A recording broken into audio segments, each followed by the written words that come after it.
ሰላም አለይኩም ወራህመቱላሂ ወበረካቱ። የተከበራችሁ የሙናሹ ተከታታዮች እንዴት ናችሁ? ሰላም ናችሁ ወይ?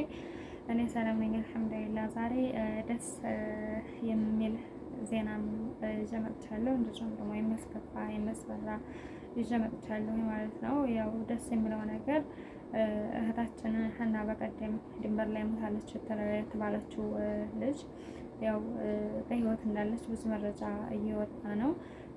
ደላሎች አግተዋት ቤተሰብ እንዳያፈላልጓት ተስፋ እንደቆርጦ ነው አውቀው ሞታለች ብለው ደላሎቹ ያስወሩት።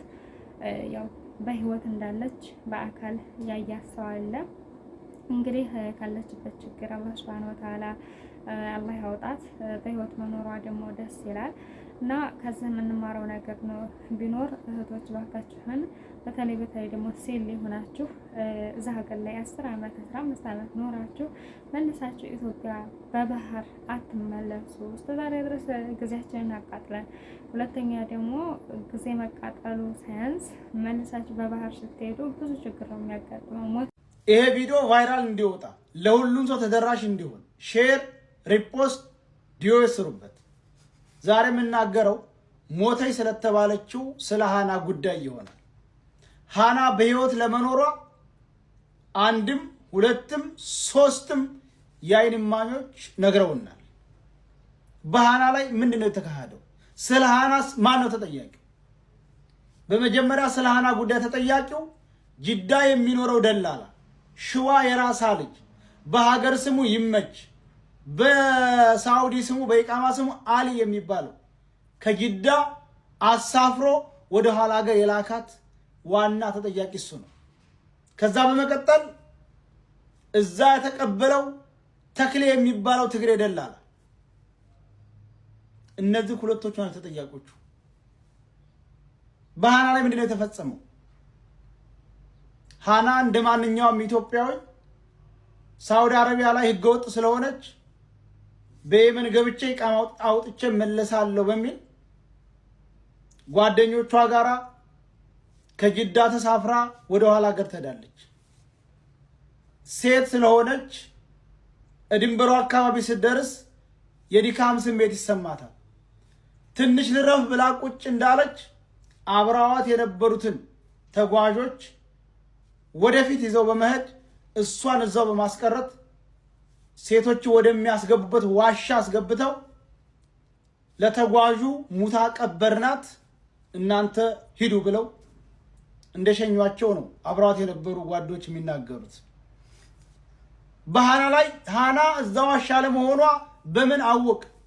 ልክ እንደሷው ታግተው እዛው የከረሙ ሴቶች አንዲቱ ታማ የሚያደርጉባት ሲያጡ አውጥተው ሲጥሏት፣ አንዲቱ አርግዛ ዛንዳ ወልድብን ብለው አውጥተው ሲጥሏት፣ አንደኛው ደግሞ ከዚህ እየሄደ ከዋሻው እየወጣች እያለ በሩቅ አይቶች ሊሞቴ ተብሏል አይደለም ወይ ብሎ ሲጠይቅ አድበህድ እሷ እዚህ እንደዚህ ወንጀል ተፈጽሞባታል ብላ ያቺ እርጉዝ የሆነችው ልጅ እንደነገረችው እና እሱም በሩቁ እንዳያት ነግረውናል።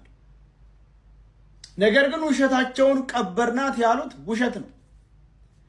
ሃና ታዋቂ ስለሆነች እንጂ ከኢትዮጵያም የሚመጡ ከሳውዲም የሚመለሱ ብዙ እህቶቻችን እዛ ዋሻ ውስጥ ታግተው የማንም መጫወቻ እየተደረጉ ለቤተሰቦቻቸው ሙተዋል እየተባለ መርዶ እየተነገረ የፈለጉትን እያደረጓቸው ቢሞቱም ይሞታሉ፣ አርግዘውም በመውለድ ይሞታሉ። ታሉም ደግሞ እዛው የቁም እስረኛ ዋሻ ውስጥ አስገብተው የተጫወቱባቸው ያሉት የትግሬ ደላላዎች መሆናቸውን አረጋግጠናል። ዋናው ተዋናይ ግን ከጅዳ ሰብስቦ ለዛ ለትግሬው ደላላ የሚሰጠው ግለሰብ በመጀመሪያ ተጠያቂነት አለው።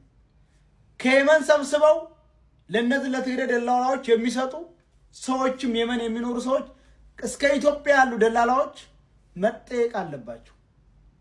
በሰው ህይወት መቀለድ፣ በንጹሃን ህይወት የራስን ቤት ማሞቅ፣ በሴቶች በደል በሴቶች ደም የራስን ልጅ ማሳደግ አይቻልም። አስፈላጊ ከሆነ እነሱ ካልተገኙ በቤተሰቦቻቸው ላይ ሁሉ እርምጃ እንዲወሰድባቸው ማድረግ ነው መድኃኒታቸው። ብዙ ሴት እህቶቻችን እዛ ዋሻ ውስጥ እንዳሉ እዛ ዋሻ ውስጥ እየተሰቃዩ እንደሆነ ሰምተናል። ተክሌ በሚባለው በትግሬው ደላላ ሌሎችም አጋሮች አሉት። ስለዚህ አሁንም ይሄ ይመች የሚባል ግለሰብ በቀጥታ ልጅቱን እንድትለቀቅ ወይም ወደ ሳውዲ እንድትመለስ ወይም ወደ ኢትዮጵያ እንድትሄድ ካላደረገ ማንም ሰው ከሱ ላይ እንዳትወርዱ አፍንጫውን ያዙት። ጅዳ ነው ቤቱ አለበት። ሁሉ ሎኬሽን ደርሶናል፣ ፎቶ ደርሶናል፣ ልጁ ሚስቱ ደርሶናል። መጀመሪያ ግን ያስለቅቅ እሷን። ሼር ዲዮት አድርጉት ወገን፣ ቪዲዮውን ሪፖስት ሼር ዲዮት አድርጉት። አሁንም በሃና ጉዳይ አዲስ መረጃ ደርሶኛል። ሃና ጋር የነበረችው ልጅ ሃና የሆነ ነገር እንዳለቻት ለልጁ ነግረዋለች። ልጁ ደግሞ ለልጅቷ ነግሯታል። ልጅቷ የተባለችውን መታ ታብራራልናለች። ምክንያቱም ያቺም ሃና ጋር የነበረችውም ልጅ የመን ውስጥ አስፈላጊ ያልሆነ ቦታ ናት።